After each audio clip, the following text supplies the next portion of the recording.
오늘은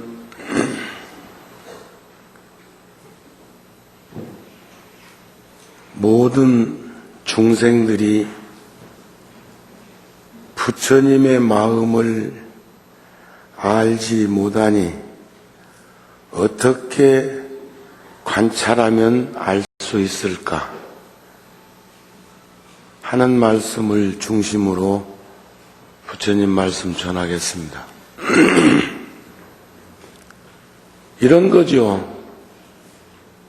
부모님은 자식들 마음을 다 아는데 자식은 부모님 마음을 모릅니다. 어른은 아랫사람 마음을 다 아는데 아랫사람은 어른들 마음을 모릅니다. 세간에서는 사랑은 내리사랑이라고 자식 낳아봐야 그때 가서 부모 마음을 알 거다 하고 어른들은 위로를 합니다. 여기 노불자들은 뭐 그런 말씀을 전해 들으면 공감을 할 건데 젊은 세대들은 어떤지 모르겠어요.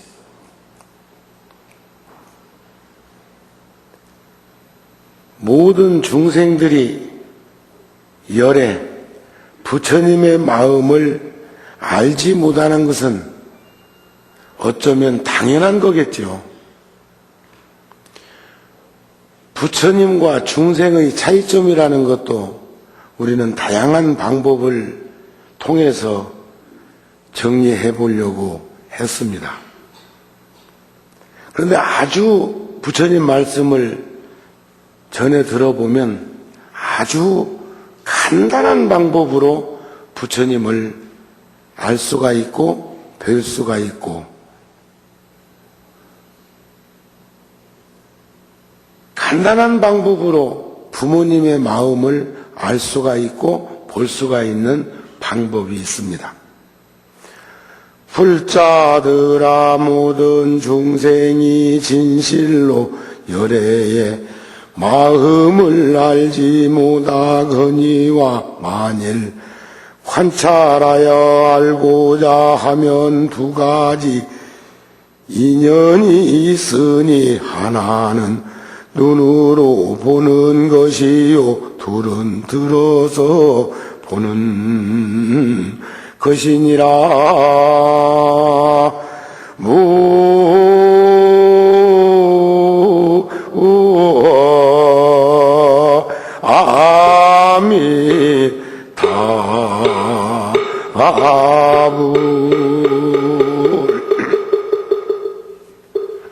우리가 금강경에 보면 부처님은 오한이 있다고 그러죠. 오한.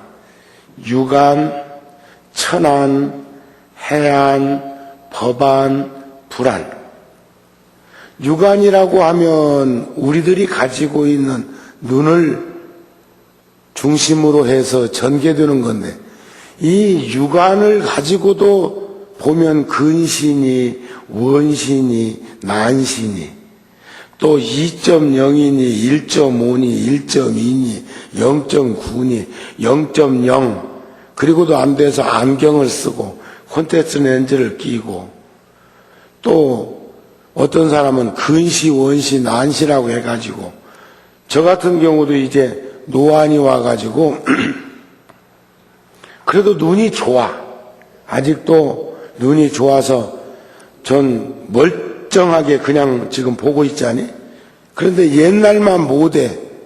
조도가 떨어지면 침침해. 그 다음에 몸이 피곤해도 마찬가지.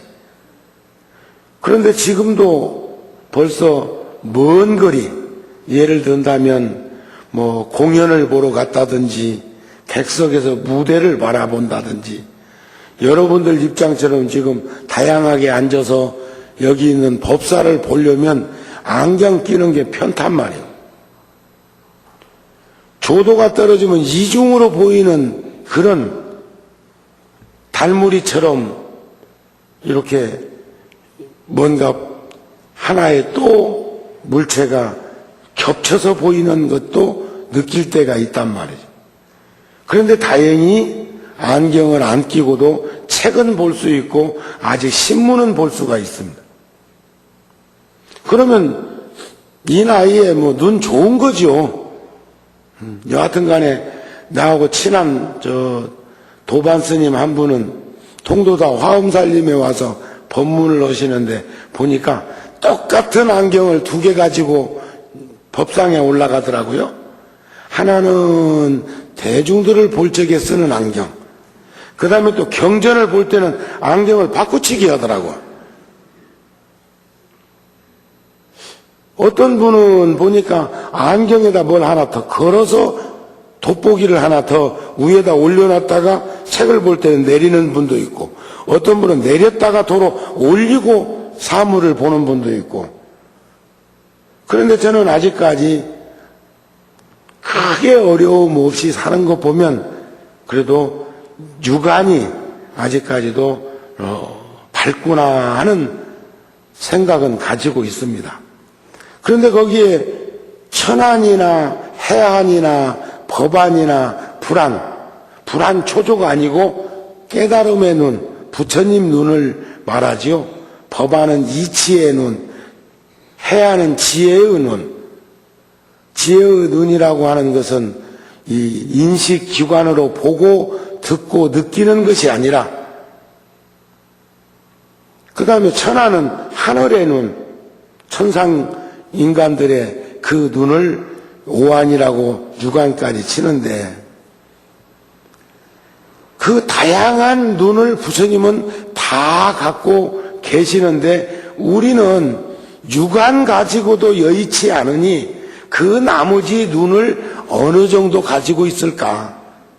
저번 본문에 제가 3번에 걸쳐 가지고 이렇게 나누어서 드린 말씀이 있습니다. 하나는 어떤 사람이 욕심이 적은 사람이며 만족함을 아는 사람입니까? 하는 본문을 했고, 그 다음 주에는 어떤 사람이 몸과 마음이 편안한 사람이고 어떤 사람이 몸과 마음이 번다한 사람입니까? 하는 말씀을 드렸습니다.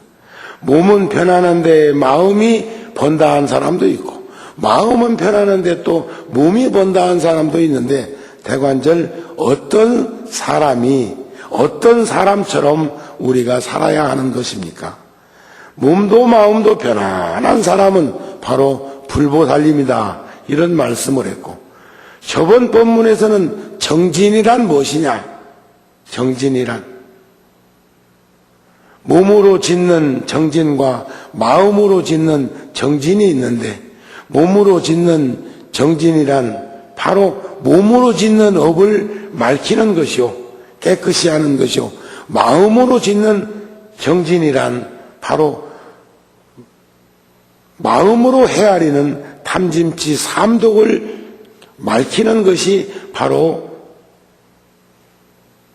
우리가 수행 정진하는 덕목이다. 결국 식업을 청정히 하는 것이 몸도 마음도 입도 깨끗이 하는 것이다 하는 말씀을 했었습니다. 오늘은 열애가 부처님께서 몸으로 하는 업을 본다면 이것이 곧 부처님인 줄 알 수 있다, 그런 말이에요. 우리가 다른 사람을 볼 때 이 사람이 좋은 사람인지 나쁜 사람인지, 이 사람이 훌륭한 사람인지 세상에 어려움을 주는 사람인지, 이 사람이 어른인지 아닌지 하는 것 안목 있는 눈으로도 충분히 볼 수 있는 것처럼, 부처님께서 몸으로 하는 업을 보면, 부처님께서 몸으로 하는 일을 보면, 아, 이분이 부처님이시구나, 이분이 열애이시구나 하는 것을 알 수 있고, 또 이것을 바로 눈으로 본다고 했습니다. 그러면 만일에 부처님이 입으로 하는 업을 보면 곧 열애인 줄을 알지니 이것은 들어서 부처님을 본다 하는 것이다.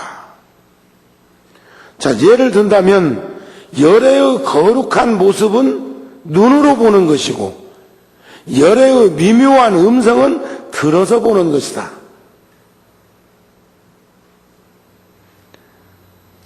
저는 그래도 부처님의 가르침을 가장 깊고 넓고 그리고 부처님의 그 제자임을 기뻐할 수 있는 그 가르침의 척도를 가장 부처님의 인간적인 삶을 시간적으로는 2500년, 600년이 지났지만 그러나 부처님의 가르침을 통해서 그것을 인식하기 시작하면서 가장 인간적인 삶의 넉넉함과 포근함을 보면서 저는 부처님 제자가 된 것을 뛸듯이 기뻐하고 있다. 어린 시절은 잘 몰랐지만 성장하는 과정 속에서 부처님 전에 기도하고 또 부처님의 제자로서 부처님의 가르침처럼 수행정진해가면서 안목 있는 눈을 따로 가질 것은 없지만 자연스럽게 사사물물들을 지켜보면서 제가 느끼는 그런 부분들을 저는 매우 기쁘고 자랑스럽게 생각을 합니다. 부처님께서 몸으로 짓는 나쁜 업으로 누군가가 더해서 내몰아친다 하더라도 썩내지 않으면 이것이 열애인 줄, 열애라고 하면 꼭 부처님만을 의미하는 게 아니라 부처 성품을 지닌 부처 성품은 썩을 안 낸다 이거죠. 부처 성품은 욕심을 일으키지 않는다 이거죠. 부처 성품은 어리석지 않다는 것이죠. 이런 것을 바로 눈으로 보는 것이다. 입으로 짓는 나쁜 업으로 내게 더해도 누가 더 흉첩해서 요즘 보면 속과 것이 다른 이들이 상대방을 애를 먹이기로 해가지고 건드려 쌓는 것은 마치 불에다가 기름을 끼얹는 것과 같아요. 그러면 대동소이한 현상이 활활 타는데 그래도 화를 내지 않으면 바로 열애인 줄을 안다. 이것이 바로 들어서 보는 것이다. 이런 말씀이 될 것입니다.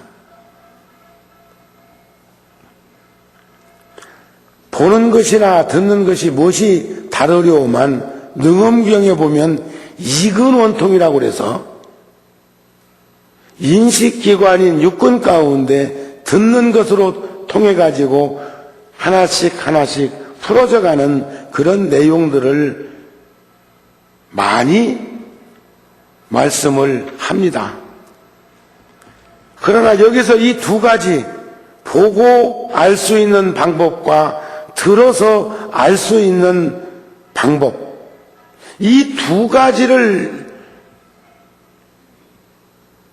의지해서 보면 볼 수 있는데 그래도 그것이 여의치 않을 때는 어떻게 해야 하는 것인가 하는 말씀을 한번 제가 쭉 살펴드린 다음에 마저 오늘 법문을 하도록 하겠습니다.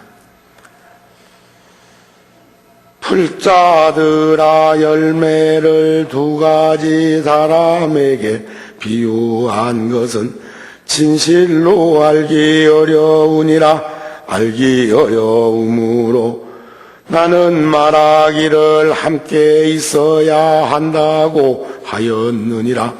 함께 있어도 모르겠거든 오래 있어야 하며 오래 있어도 모르겠거든 지혜를 써야 하며 지혜로도 모르겠거든 깊이 관찰하여야 하나니 관찰하는 까닭으로 갱을 가짐과 갱을 파함을 아느니라. 불자들아 함께 있고 오래 있고 지혜를 쓰고 깊이 관찰하는 네 가지를 구족한 연유에야 계행을 가지고 계행을 파함을 하느니라. 불자들아, 계행에 두 가지가 있고 가지는 것도 두 가지니 하나는 끝까지의 계행이요 다른 하나는 끝까지 아닌 계행이니 어떤 사람이 인연이 있어서 계율을 받아 가지거든 지혜 있는 사람이면 이 사람이 가지는 계행이 이향을 위함인지 끝까지 가짐인지를 관찰할지니라. 불자들아, 열애의 계율은 인연이 있는 것이 아니므로 끝까지의 계율이라 이름하느니라.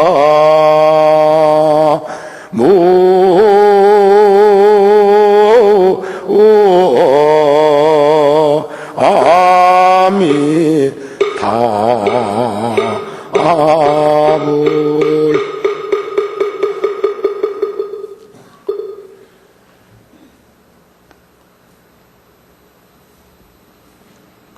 지금 제가 이 말씀을 여러 불자들한테 이렇게 전해 드리면서 벌써 여러 가지 생각을 또 하게 됩니다. 또 그런가 하면 그 생각 중에서 잡잡한 마음이 들기도 하고 또 허전한 마음이 들기도 하고 또 뉘우치는 마음이 들기도 하고 조금 전에 드린 말씀처럼 뛸 듯이 기뻤던 마음도 들기도 하고 지금 요 짧은 부처님의 말씀을 여러분들한테 전해드리면서 정우 스님도 이 법문을 들었단 말이에요. 들으면서 수없는 생각들을 주마등처럼 주마등보다 더 중첩해서 어쩌면 아주 광활한 땅 지평선이 보이지 않을 만큼 그렇게 고든 길을 달리면서 양쪽으로 서져 있는 전선줄을 하나씩 스치고 지나가는 것처럼 50여 성상을 살아오는 그런 과정 속에서 잊혀진 거 다 잊어버리고 어린 시절 철딱선이 없던 그 시절에 행했던 거 다 잊어버리고 놓아버려도 수없는 생각들이 일어난다. 그런 말입니다. 자, 이것이 출세간적으로 세상살이에서 벌어지는 일들이 어찌 나에게만 그것이 적용되는 것이고 다른 사람에게는 이게 전혀 무관한 것이겠습니까? 그런데 보면 어떤 사람은 어렵고 힘들 때 함께 하고자 하는 사람이 있고 또 어떤 사람은 기쁘고 즐거운 것을 함께 하고자 하는 사람도 있지만 사무량심이라는 자비이사를 늘 드러내서 보살행을 하는 사람도 있는가 하면 어떤 사람은 좋은 시절, 잘 나가던 시절에 함께하는 것이야. 웬만하면 다 할 수 있죠.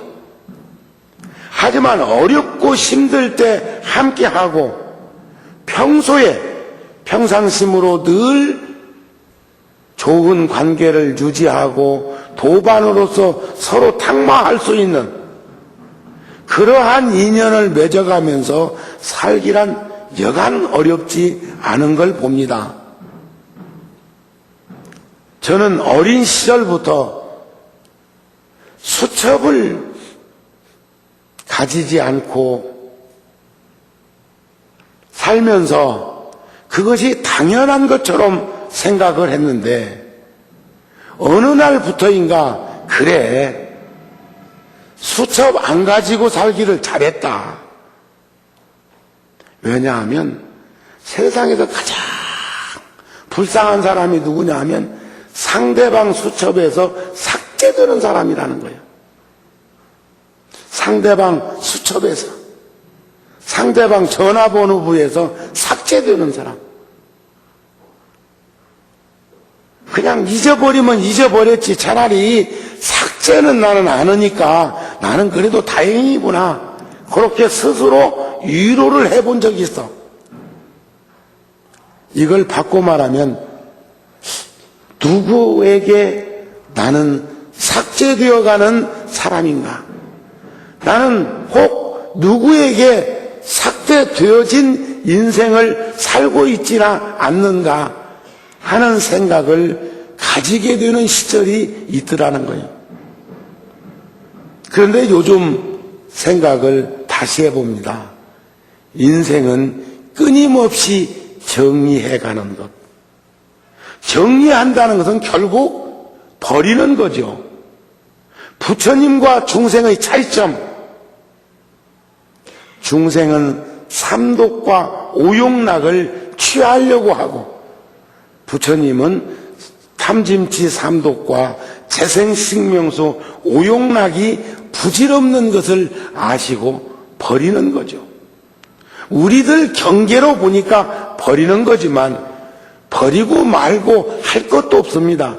왜냐하면 본래 그것은 없는 자리이니까. 그런데 여기서 보면, 결론적으로 보면 이런 겁니다.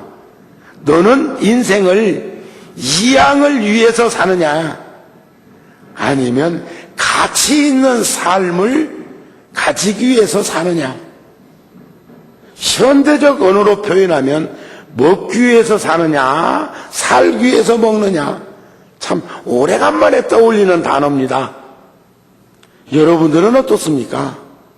저 세간에서는, 저작거리에서는 살기 위해서 먹든지 먹기 위해서 산다는데, 불가에서는 최소한의 양식으로 최대한의 삶을 살아가는데, 최대한의 삶이란 어떤 삶입니까?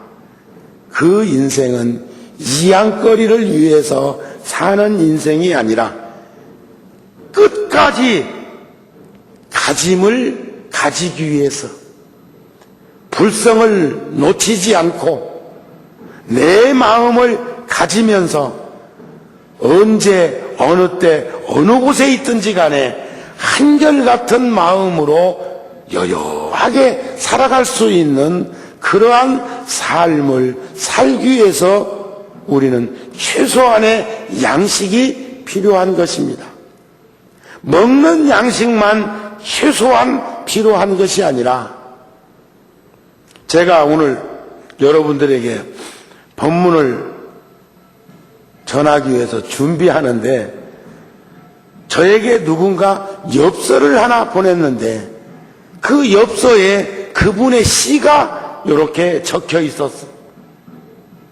근데 제가 모아놓은 자료집에 요게 꼽혀 있더라고요. 그래서 제가 오늘 들고 나왔어. 그 시를 다 읽어 드릴 건 아니지만, 살며 베풀며라고 하는 제목이요, 나 같으면 살며 나누며 했을 거예요. 이분이 불교적인 성향이 좀 더 깊었더라면 살며 베풀며가 아니라 제목이 살며 나누며. 저번에도 말씀드렸죠. 법정 스님께서 보시란 베푸는 것이 아니라 나누는 것이다. 지금 법정 스님이 전국을 순회하는 과정에서 다른 말은 100마디, 1000마디, 억만 마디 안 들어도, 거기까지 쫓아가서 안 들어도 내가 전해주는 이 말씀 하나, 보시는 베푸는 것이기도 하고 나누는 것이기도 한데, 주어도 준다는 생각 없고 주었다는 생각 없고 받을 거라는 생각 없는 삼륜이 청정한 주는 자와 받는 자와 물건이 깨끗한 그러한 관계 속에서 조건을 드러내지 않으면 베푸는 것인들 어떻고 나누는 것인들 어떻습니까? 그러나 요즘은 너무 이양에 초점이 맞춰져 있고 명함에 초점이 맞춰져 있다 보니까 그 말씀 한 말씀만 전해주고 하고 기억한다 하면 10년, 100년 살아 익힌 것보다도 더 큰 것이라는 마음이 들어서 저번 본문에도 말씀드리고 오늘 또 한 번 상기하는 것은 보시란 베푸는 것이 아니라 나누는 것이다. 자본주의 방식으로 열심히 돈을 모아서 사회주의 방식으로 배급사회처럼 나눌 줄 아는 삶이 보살행이다. 자본주의나 사회주의나 반쪽알인데 그 반쪽알이를 조화롭게 병행해서 가름해가는 인생이 지혜 있는 삶이다. 그런데 여기 내용에 보니까 300억 원이나 되는 큰 돈을 선뜻 세상에 내어놓고 큰 짐을 벗어 시원하다는 전설 같은 이야기가 있습니다. 이거 몇 년 전에 그런 분 계셨어요. 그러나 가족들은 마음 무지하게 아팠을 거요.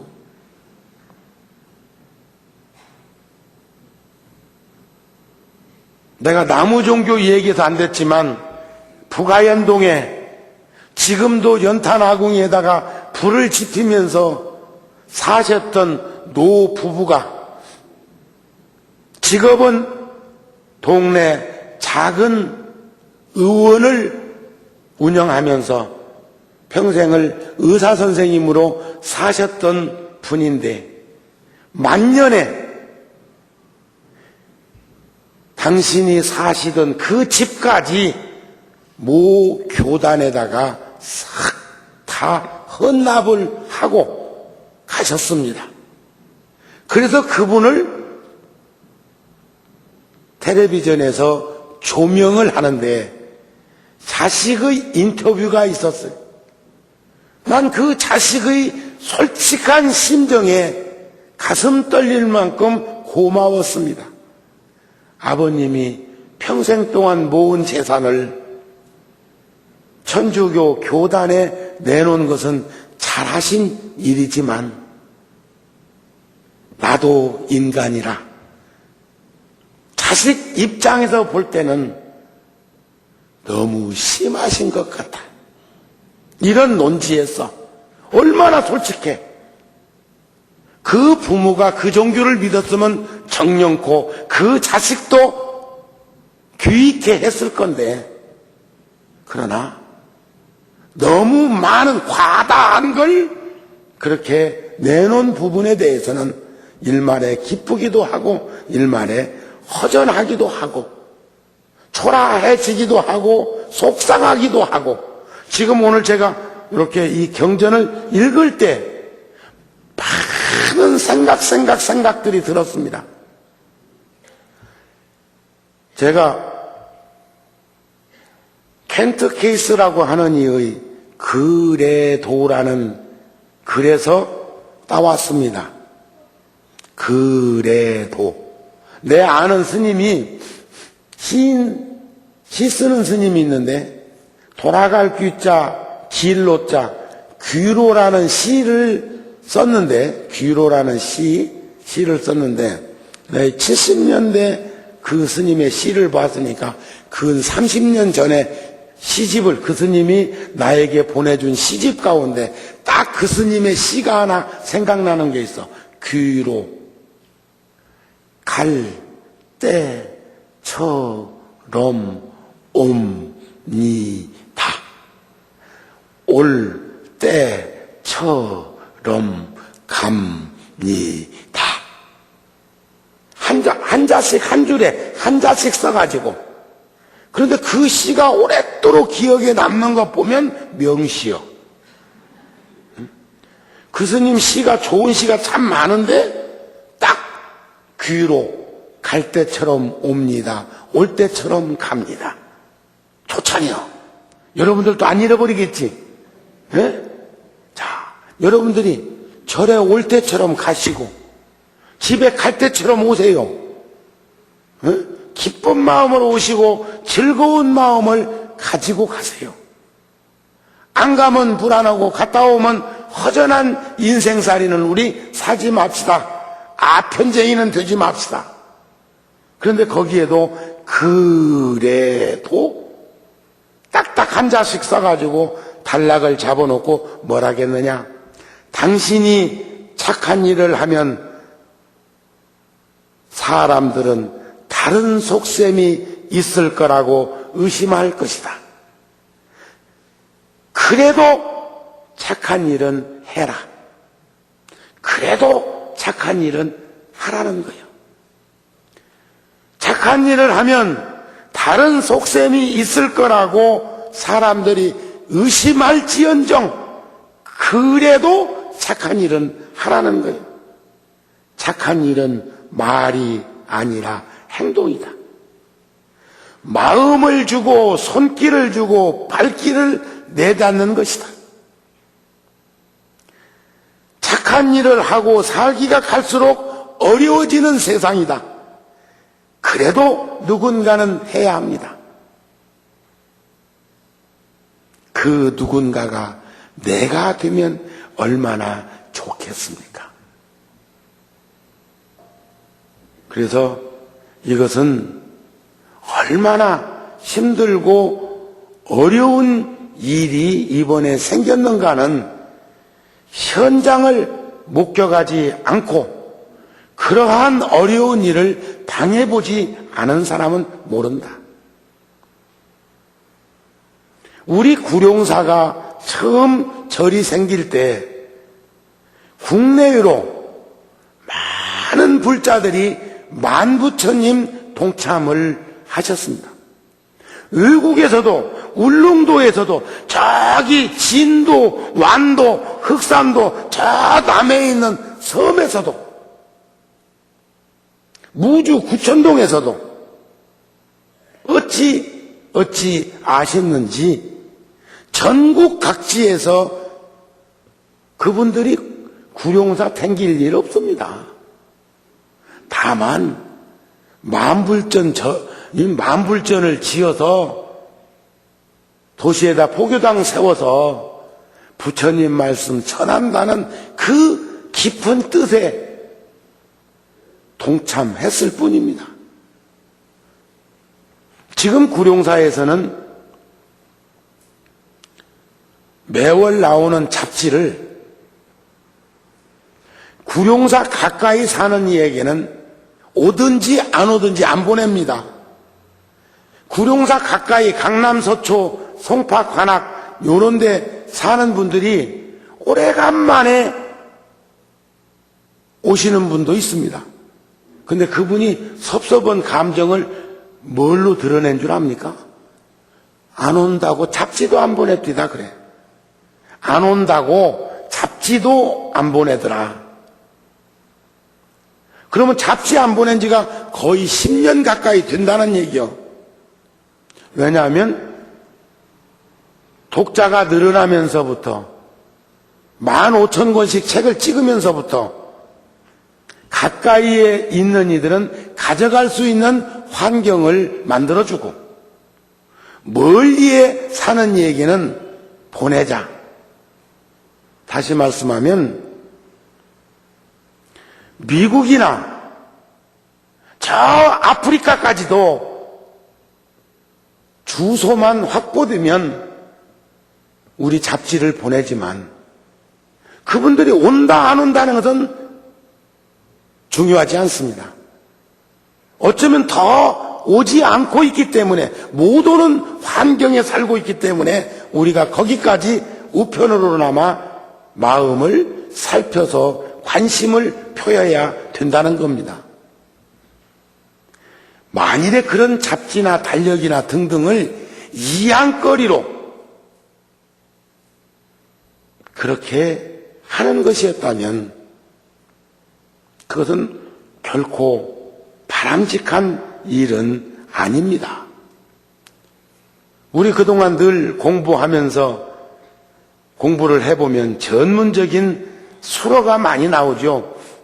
열반이란 번뇌가 일어나지 않는 것이고, 해탈이란 번뇌가 끊어진 것이고, 중생이란 번뇌망상이 가득한 자리요, 부처란 본래가 번뇌망상이 없는 자리다.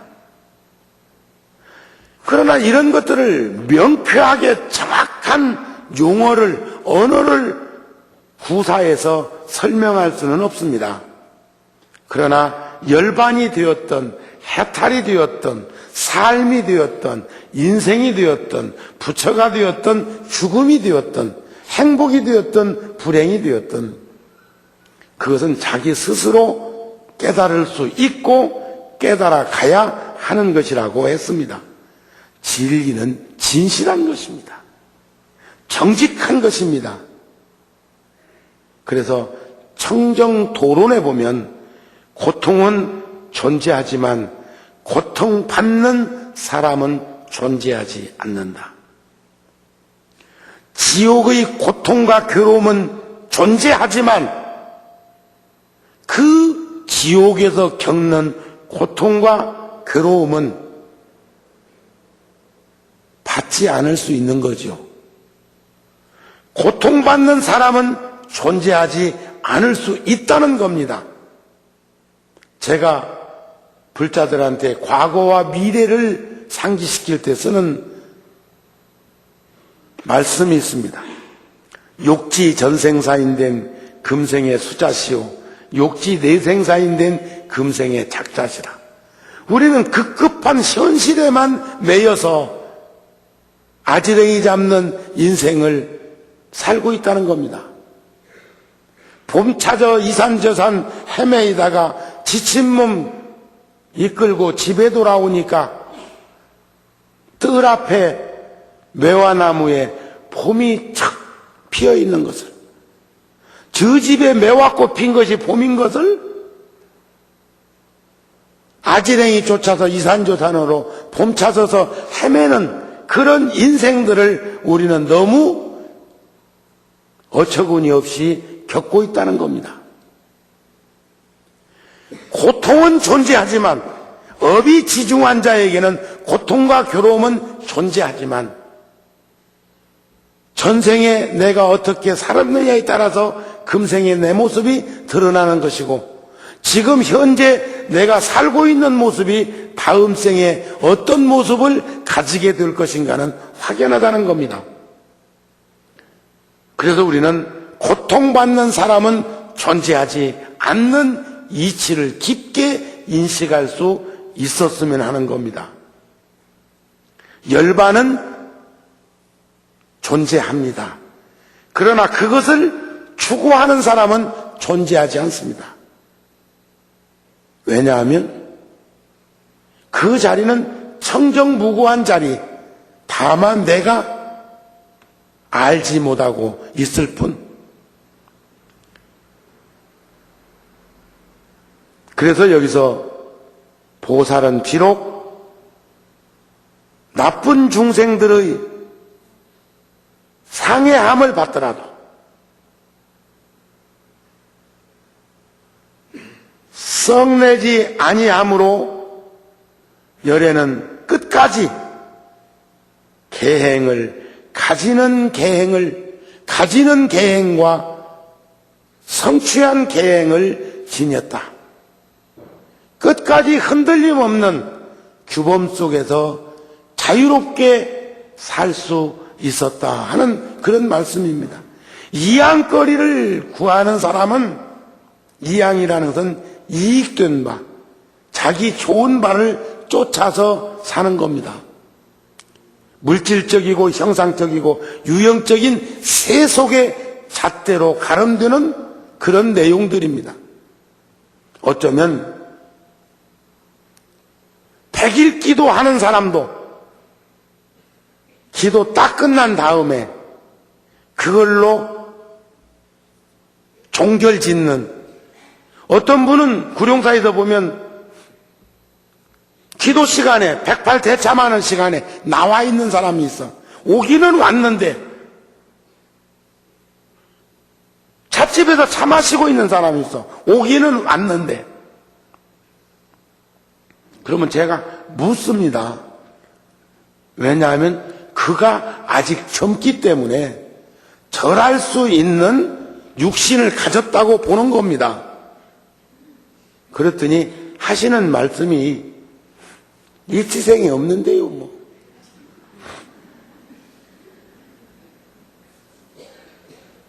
그래서 세댁들에게 권합니다. 요즘 국가에서도 걱정하고 있잖아요. 아이들 적어서.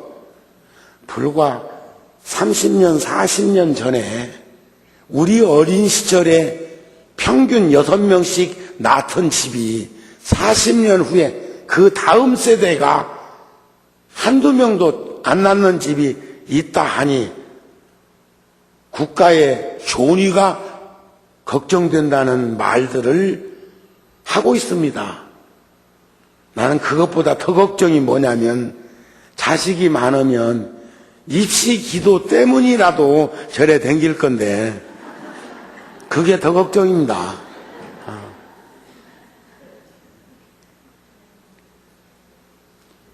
연년생은 바라지 않습니다. 2년 터울로 서너 명만 되면 중간에 한 사람은 한 번에 합격하고 그 다음 안은 재수하고 이러면 막 연거푸 막 그죠? 연거푸 한 3년 차는 되거든요. 사람이 3일 수시면 천재보요 100년 탐문은 일조진이라고 3일만 간절히 갈고 닦아도 1000년을 덮고도 남을 그런 성스럽고 보배로움을 지닌다 하는데 3년을 기도정진 한번 해보세요. 그게 보통 일이겠는가. 저는 여러 불자들한테 이양거리를 위한 삶으로부터 자유로워지기를 바란다는 말씀입니다. 왜 우리는 기도를 해야 하고 왜 우리는 정진을 해야 되고 왜 참수행을 그 무엇에도 치우치거나 얽매이거나 빠지는 것이 아닌 게 수행이라고 하겠습니까?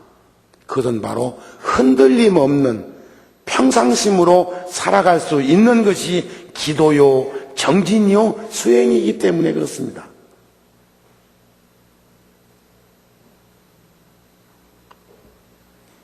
기도나 정진이나 수행은 운동선수로 말하면 평소에 훈련량이 많은 사람은 누구 앞에 서도 아무리 많은 사람이 있어도 연습하듯 훈련하듯 익힌 그 습성대로 하면 부담 가지지 아니하면 그는 자기가 익힌 대로 해왔던 대로 충분히 해낼 수 있다고 합니다.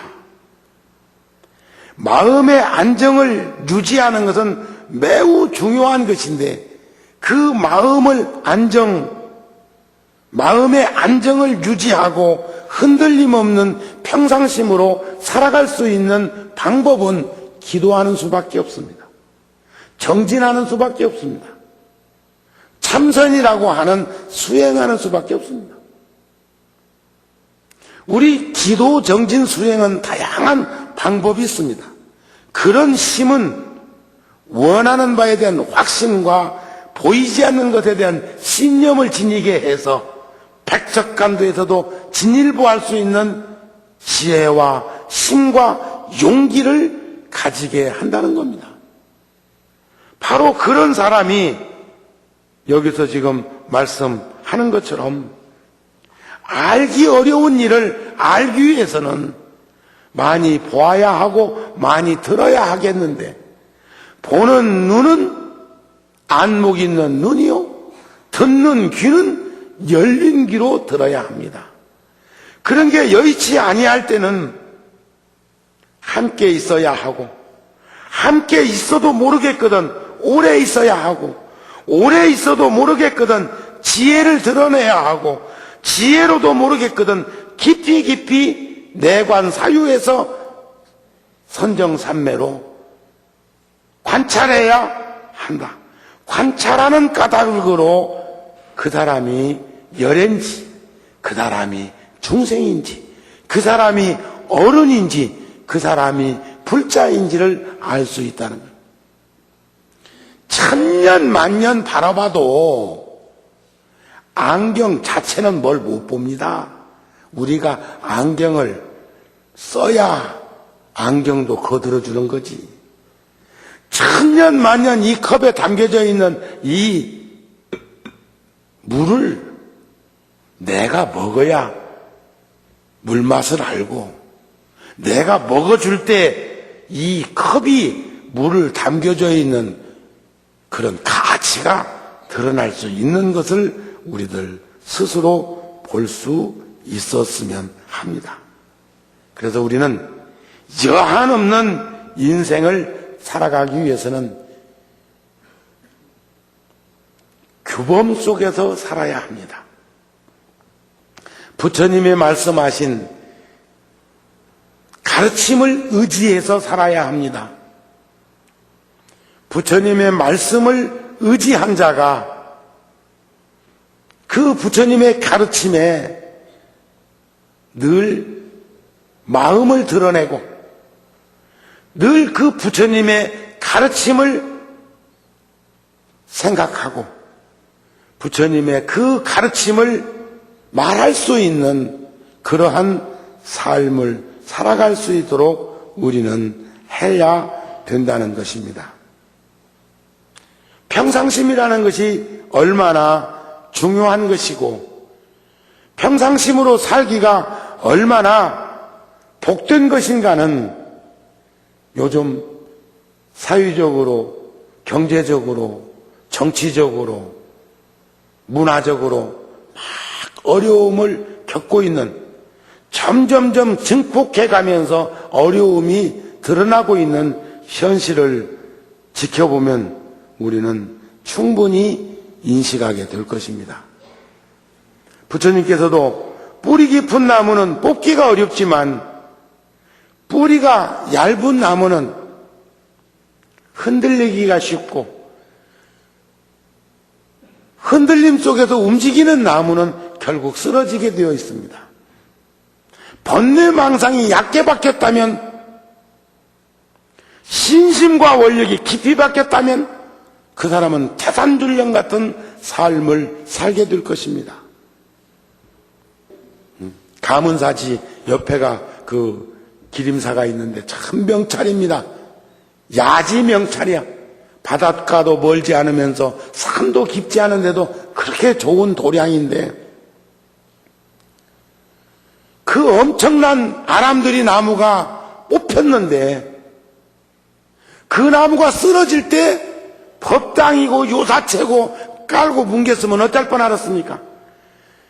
그렇게 많은 나무가 넘어졌는데, 법당 앞에 있는 나무가 넘어졌는데 법당으로 쓰러진 게 아니고 마당으로 쓰러지고, 양쪽에 요사채가 있고 디귿자로 있는 집에서 나무가 쓰러지는데 삼면으로 쓰러진 것이 아니라 저쪽으로 아무것도 없는 쪽으로 쓰러지고, 상식적으로는 집이 가린 쪽에도 바람이 분 것이 아니라 바람이 돌아쳐서라도 집이 없는 쪽에서 불어왔을 것이라고 생각되는데도 그 나무가 아무것도 없는 대로 넘어져서 기와장이 천장, 이천장이 날아가 버렸는데, 나무는 전부 집 한 채 상하게 하지 않은 걸 보면서 이 나무를 심을 때 그것까지도 계산해 넣은 것이 아닌가 하는 생각을 하게 돼요. 동쪽의 기운 나무는 쓰러질 때 동쪽으로 넘어지고 서쪽의 기운 나무는 쓰러질 때 서쪽으로 쓰러지게 되어 있습니다. 그렇다면 그 아람들이 나무를 처음부터 요즘 정원 꾸미는 것처럼 심지는 않았다는 거지. 사찰에서 작은 나무를 심을 때조차 뿌리를 어느 곳에 두게 했으며 우리 육안으로는 분간되지 않을 만큼이나마 여기에 분명히 동쪽에 쓰러지도록 심고 서쪽에 쓰러지도록 심었다는 결론을 여러 사찰에서 목격을 하는 그런 내용을 우리는 그냥 쉽게 넘어가서는 안 된다고 저는 보았습니다. 우리들도 마찬가지입니다. 신심과 원력은 뿌리가 깊어야 하고 번뇌망상은 뿌리가 엷으면 그거 뽑기 쉽지요. 그거 무너뜨리기 어렵지요. 신심은 무너뜨리면 아니 될 것이고 번뇌는 뽑아서 처리해야 될 것입니다. 그래서 우리는 이와 같은 입장에서 기도하고 이와 같은 입장에서 정진하고 이와 같은 입장에서 수행하는 그런 만남의 소중한 터가 부처님 도량인 열애사에서 이루어지셨으면 하는 마음을 여러분들한테 전하면서 이양거리를 위한 기도 정진, 이양거리를 위한 수행 정진이 되지 않도록 불자의 우리 모습은 어떤 모습이 참 모습인가를 우리가 충분히 인식할 수 있는 그런 시간이 오늘 되었으면 하는 마음을 전하면서 법문 마칩니다.